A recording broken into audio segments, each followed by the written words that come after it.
जय जगन्नाथ।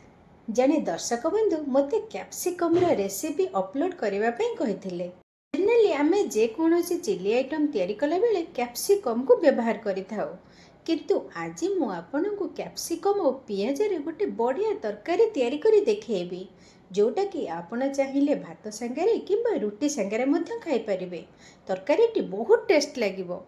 ताहले आसतु मोर ए प्रवीणास heritage kitchen को आपण मु मिसी कैप्सिकम और पियाजर तरकारी तैयारी करवा।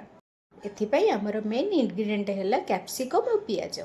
पियाज रे मुझे छोट छोट कोली पियाज नहीं पियाजटी ही तरकारी बहुत भल लगे।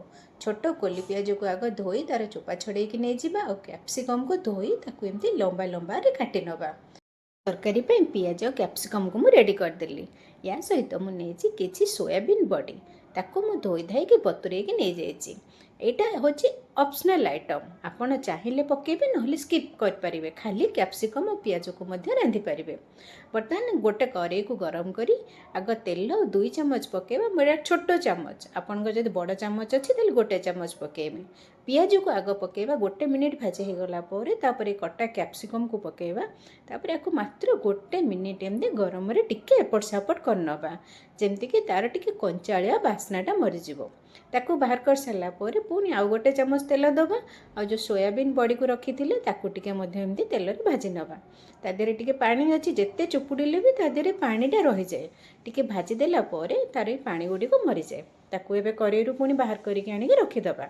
बर्तमान मसला मुझे नहीं आउ छोट 2 चम्मच तेल, तादेरे बादाम मंजी किछि, रसुण 8 ରୁ 10 कोला, अदा 1 इंच को चोपा छड़ी खंड खंड काटी नवा और जीरा 1 छोट चम्मच, धनिया 1 छोट चम्मच, 2टी सुखिला लंका और 1 टमाटो, टिकेना को लुणटा ये पकईली टमाटा आमर टिकेना को स्माश हो।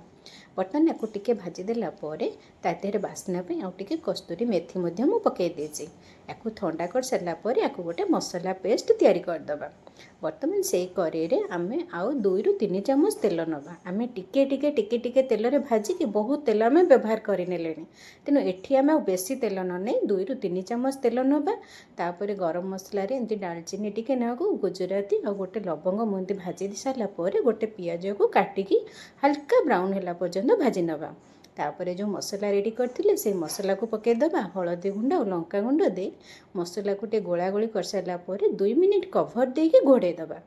घोड़े देला तार पानी अंशटा मरीज, आमर मसलाटा भी कुक हो। देखो ये मसला कुक हो गलानी, ताको आउ टिके नाकु आमे कषेदबा जेमती आमर चारिपटू तेल छाड़ी आसीबो। एबे तो मसलारू तेल छाड़ी आसलानी। ये सब मसला कषेला बेले मन रखिए सब मीडियम फ्लेम रे ही करेंगे, मसलाटी पोड़बनी आ बढ़िया भाव कषि हम। तापर आम जो भाजिकी रखी कैप्सिकम पियाज और सोयाबीन बड़ी ताकू पकईदबा, मसला कषेदबा। या आमती मीडियम फ्लेम रे 2 ରୁ 3 मिनिट कषेबा।